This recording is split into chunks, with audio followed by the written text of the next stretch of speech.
Hai guys, jangan lupa tonton sampai habis agar tidak gagal paham. Oke, terima kasih. Izin melanjutkan majelis. Bab 2. Ya. Bab 2, tanggapan atas tuntutan penuntut umum.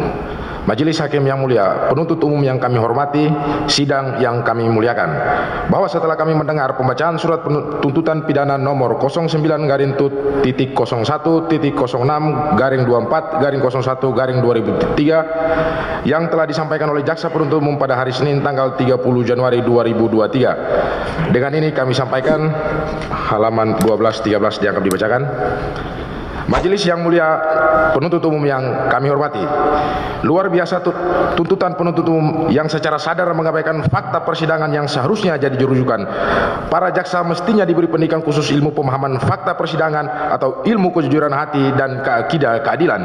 Persoalan lain yang juga tidak kalah memperhatikannya, sehingga tidaklah salah jika banyak pihak yang meragukan intelektual jaksa penuntut umum adalah dalam hal tuntutan dibuat tidak berdasarkan fakta-fakta yang terungkap di persidangan. Tuntutan hanya berdasarkan dakwaan dan berita acara pemeriksaan. Kalau memang seperti ini jalan pemikiran jaksa penuntut umum, lantas untuk apa persidangan ini digelar dengan sangat melelahkan hingga beberapa bulan lamanya? Apakah persidangan ini dianggap hanya sebagai formalitas saja? Bukankah itu sama saja artinya jaksa penuntut umum telah melakukan pelecehan persidangan? Padahal di perkuliahan ilmu hukum saja mahasiswa sudah diajarkan bahwa di dalam hukum acara pidana terdapat suatu kaitan antara fakta-fakta persidangan dan penemuan hukumnya. Dalam arti kata, di dalam menyusun tuntutan, pledoi, pembelaan maupun putusan hakim harus berdasarkan fakta-fakta yang terungkap di persidangan. Sementara yang dilakukan oleh jaksa penuntut umum dalam surat tuntutannya adalah mengkopi paste berita acara dakwaan semata. Bayangkan betapa mengerikannya jika para ahli hukum di negeri ini mengikuti jalan pemikiran jaksa penuntut umum dalam surat tuntutannya, karena akan menangislah hukum di daun bumi Ibu Pertiwi tercinta ini, dan tidak akan ada lagi gunanya fakultas hukum karena semua orang akhirnya bisa menjadi pokrol bambu. Bukankah dengan surat tuntutan yang didasarkan pada fiksi bukan fakta dan asumsi yang membabi buta itu sama saja artinya jaksa penuntut umum ingin menyandera majelis hakim dan menjerumuskan majelis hakim menjadi penghukuman terhadap terdakwa yang tidak bersalah sehingga dapat dikategorikan sebagai eksekusi berdarah dingin. Sedangkan dalam istilah Herman Muster dalam bukunya Peradilan Sesat terjemahan Graffiti Per 1983, dihukumnya orang-orang yang tidak bersalah oleh pengadilan disebut pembunuhan peradilan. Menurut Herman Muster, pembunuhan peradilan itu terjadi apabila penghukuman bagi orang yang tidak bersalah itu dihukum semata-mata hanya karena alasan nista. Tentu termasuk juga dihukum karena adanya unsur politis dan uang. Sehingga bila instansi yang bertanggung jawab atas keadilan menjatuhkan hukuman terhadap orang yang tidak bersalah, maka institusi itu telah melakukan pembunuhan, dan pembunuhan itu bisa berarti pembunuhan jiwa atau pencemaran nama baik atau penghancuran kesuksesan dan kebahagiaan seseorang beserta kaum kerabatnya, khususnya terhadap terdakwa maupun orang-orang yang sengaja dan secara sadar disudutkan oleh jaksa penuntut umum dengan cara pura buta dan pura turi terhadap fakta dan kebenaran yang terungkap sesungguhnya. Apakah jaksa penuntut umum mempelajari dan memahami hal ini? Sebab apabila jaksa penuntut umum memegang teguh prinsip atau ketentuan hukum, maka jaksa penuntut umum dalam membuat surat tuntutannya harus didasarkan pada fakta-fakta yang terungkap di persidangan. Dan apabila jaksa penuntut umum konsisten terhadap fakta-fakta yang terungkap di persidangan, maka seharusnya jaksa penuntut umum menuntut bebas terdakwa Irfan Kurnia Saleh. Namun ironisnya, jaksa penuntut umum seolah mengalami buta yuridis total, di mana semua ketentuan hukum dan peraturan perundang-undangan dilanggar, ditabrak, dilompati, dikangkangi demi kepentingan untuk menghukum diri seorang terdakwa. Seperti mengukur baju orang dengan bajunya sendiri. Dalam hal ini, membuat kesimpulan atas sikap moral orang dengan dasar sikap moral diri sendiri. Mengapa orang berbuat buruk? Karena seperti itulah dia kalau berada dalam posisi seperti itu. Sungguh kami sangat kecewa dengan surat tuntutan jaksa penuntut umum. Kekecewaan kami ini bukan saja dikarenakan beratnya tuntutan terhadap terdakwa, akan tetapi tuntutan itu dibuat tanpa dasar, terlebih lagi disebabkan oleh pengingkaran terhadap keterangan-keterangan yang dikemukakan di persidangan. Kami rasa cukuplah, sehingga kami tidak dengan rasa sesal sedikit pun harus jujur untuk ungkapkan kejanggalan-kejanggalan yang terjadi dalam proses perkara ini, sebab seandainya harus semuanya kami masukkan, tidaklah cukup satu hari ini untuk menyampaikannya. Namun untuk kejelasan bagi majelis hakim dalam menentukan apakah ini manipulasi manipulasi, rekayasa, atau yang berujung pada kriminalisasi dalam penegakan hukum terhadap diri terdakwa atau bukan, kami sampaikan dalam tanggapan tuntutan terhadap terdakwa. Beruntunglah di persidangan terbuka ini diliput oleh mass media sehingga masyarakat luas bisa menilai siapa yang merekayasa atau yang ingin menyesatkan masyarakat dalam persidangan ini. Tidak ada salahnya kalau dalam kesempatan ini kami mengingatkan akan sabda Rasulullah SAW, katakanlah benar itu sebagai benar, meskipun itu pahit untuk mengatakannya, kulil haq walakanul marun. Sikap kecewa terhadap kenyataan yang ironis atas kegagalan rekan-rekan jaksa penuntut umum di persidangan ini, khususnya atas hal-hal yang disampaikan oleh jaksa penuntut umum dalam dokumen tuntutan setebal 942 halaman sebagai berikut. 1. Dalam pendahuluan surat tuntutan jaksa penuntut umum dinyatakan bahwa negara Indonesia yang seharusnya mendapatkan alutsista berkelas dunia terpaksa harus gigit jari karena mendapatkan alutsista yang diterima apa adanya atau ESIS. Kalimat jaksa penuntut umum dalam naskah tuntutan mengesankan bahwa helikopter yang diterima adalah helikopter yang buruk, sedangkan kata-kata gigit jari juga berarti tidak mendapatkan apa-apa. Pernyataan ini sangat provokatif dan sangat menghina TNI AU dan lembaga-lembaga serta institusi lain yang telah memutuskan hal tersebut. Selain itu, patut dimaklumi terbatasnya pengetahuan jaksa penuntut umum dalam hal teknis helikopter sehingga memberikan pernyataan yang seperti itu. Padahal dalam faktanya TNI AU telah menerima helikopter AW101 secara utuh, penuh, dan kondisi SIS bukan berarti helikopter tersebut tidak dapat digunakan atau dioperasikan. Helikopter tersebut tetap memiliki 3 mesin yang mampu terbang dengan kecepatan maksimal 160 knot pada ketinggian maksimum 3.307 meter dengan bobot maksimum 15,6 ton. Helikopter tersebut pun tetap mampu terbang meskipun 1 atau 2 mesin mengalami gangguan atau dimatikan. Bahkan tetap mampu terbang selama 30 menit meskipun main rotor gearbox mengalami kekosongan oli jika terjadi kebocoran.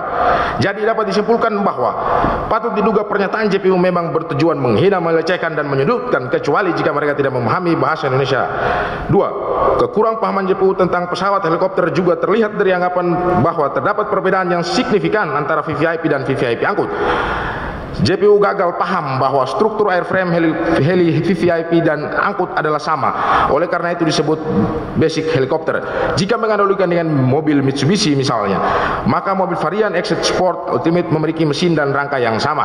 3. Dalam halaman 3 paragraf 3 surat tuntutan jaksa penuntut umum, keberatan jaksa penuntut umum tentang pesawat menjadikan mereka menyatakan TNI AU patut kecewa terhadap helikopter AW101 646 nomor seri produksi MSN 50248 yang ternyata tidak sesuai dengan spesifikasi teknis dan kontrak pengadaan. Berikut penjelasan kami. 1. Sangat di luar kepatuhan dan gegabah, jaksa penuntut umum mencatut nama-nama yang cenderung merupakan fitnah yang menyesatkan dan menyatakan bahwa TNI AU patut kecewa karena selain tidak punya hak, juga karena tidak ada bukti yang konkret yang mendukung pernyataan itu. Faktanya, TNI AU telah menerima dan kemudian memperoleh anggaran return to service untuk memperkuat TNI AU.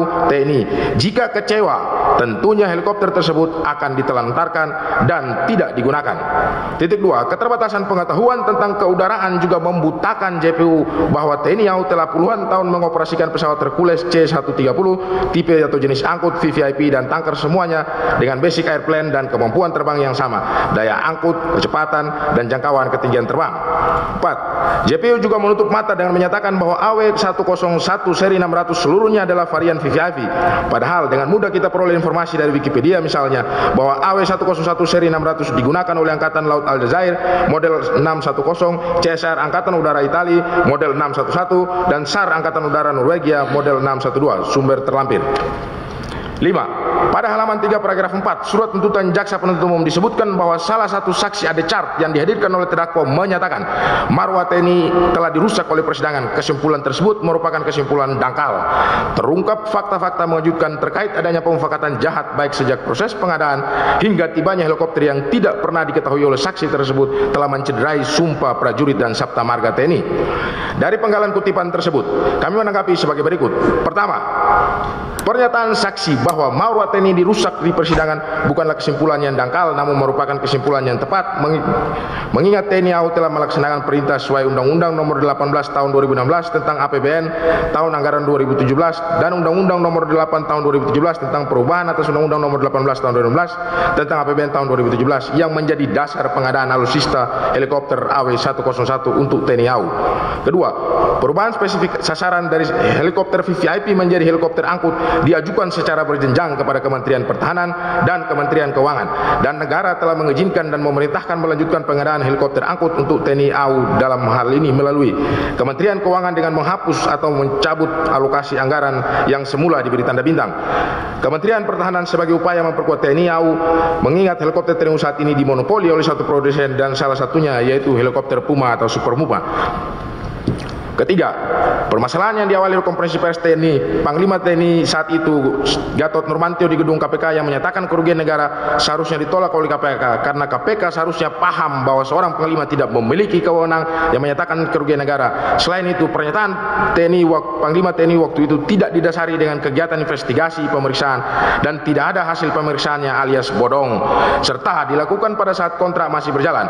Hasil pemeriksaan yang bodong adalah justru merupakan fakta mengejutkan sebagai sebuah pemufakatan jahat untuk mengkriminalisasi prajurit dan institusi TNI AU. Hal ini terungkap oleh saksi Marsda Sujatmiko yang sangat mengetahui karena bertindak selaku pimpinan tim investigasi yang ditunjuk oleh Panglima saat itu yang bersangkutan menjabat sebagai Aswak Panglima. Keempat, pernyataan yang telah mencederai sumpah prajurit Sabta Marga menunjukkan kurangnya pemahaman dan pemuktabalikan fakta terhadap sumpah prajurit dan Sabta Marga itu sendiri karena titik 1, JPU secara keliru mencoba menggunakan slogan TNI AU untuk kepentingan tuntutan dakwaan, namun menjadi terlihat so tahu karena tidak menyebutkan bagian mana dari sumpah prajurit dan Sabta Marga yang telah dicederai dan dilanggar. Titik 2, perencanaan pengadaan dan penyelesaian pengadaan helikopter AW101 saat ini sudah berlangsung lebih dari 6 tahun, yang mana selama kurun waktu tersebut telah mengalami pergantian Panglima TNI dan Kasau masing-masing sebanyak 3 kali. Terkait dengan hal tersebut, izinkan kami untuk tidak sependapat dengan dakwaan jaksa penuntut umum yang menyatakan bahwa terdapat oknum-oknum TNI AU yang disangkakan telah bersama-sama dengan terdakwa melakukan dengan yang diistilahkan sebagai pemufakatan jahat. Adapun alasan kami sebagai berikut. Titik 1, kami tidak yakin adanya pemufakatan jahat karena semua prajurit TNI AU adalah prajurit Sabta Marga, yaitu sesuai dengan penggalan marga keempat yang berbunyi patuh dan taat kepada pimpinan, tentunya melaksanakan semua tugas dan perencanaan, pelaksanaan dan penyelesaiannya adalah berdasarkan dan sesuai dengan surat perintah dari atasan dan institusinya. Kondisi yang sama jika para prajurit tersebut mendapat perintah untuk maju berperang, menyerbu lawan dan membunuh musuh-musuh negara. Perlu dipahami bahwa prajurit TNI AU juga memiliki sumpah prajurit yang butir ketiga berbunyi taat kepada atasan dengan tidak membantah perintah atau putusan. Kami percaya bahwa prajurit TNI AU dalam memproses pengadaan helikopter AW101 sejak perencanaan sampai dengan penyelesaiannya adalah melaksanakan tugas negara. Perintah pengadaan tercantum dalam Undang-Undang APBN tahun 2016 dan penyelesaian permasalahan yang dialami juga telah melalui mekanisme dan koordinasi dengan instansi pemerintah dan lembaga-lembaga negara, yaitu Kementerian Pertahanan, Kementerian Keuangan dan BPK RI.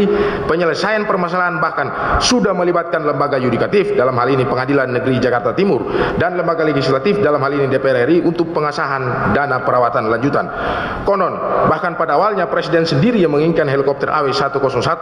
Dengan demikian, para prajurit TNI AU memiliki loyalitas tegak lurus kepada pimpinannya sampai dengan tingkat pemerintahan dan negara. Sedangkan pihak-pihak yang berencana membatalkan pengadaan ini justru menunjukkan sikap perlawanan dan pembangkangan. 6. Berdasarkan halaman 4 paragraf 2 surat tuntutan jaksa penuntut umum, JPU dituduh menyudutkan institusi tertentu bukanlah hal yang mengada-ngada, karena faktanya JPU tidak mengakui kesepakatan damai antara TNI AU selaku penerima dengan PT DJM selaku penyedia barang, melecehkan dan menghina penerimaan helikopter secara as-is oleh TNI AU atau TNI Kemhan, tidak mengakui status helikopter sebagai barang milik negara yang berarti juga sebagai kekuatan alutsista TNI AU. 7. Di bagian akhir pendahuluan, JPU berusaha mengambil hati, dalam istilah militer disebut ngolor, dengan mengutip semboyan swabuana paksa, namun mencoba menghambat, mengganggu proses akuisisi helikopter AW101 yang direncanakan sebagai pengganti helikopter Puma Super Puma yang telah dioperasikan selama lebih dari 30 tahun. Salah satu alasan penggantian Puma Super Puma adalah tingginya tingkat kecelakaan atau accident rate yang lebih dari 50%. Pergantian Puma atau Super Puma dengan AW101 merupakan upaya untuk meningkatkan keselamatan prajurit awak TNI AU, sangat jauh berlawanan dengan tuduhan KPK yang dalam naskah dakwaan atau tuntutan. Izin dilanjutkan majelis.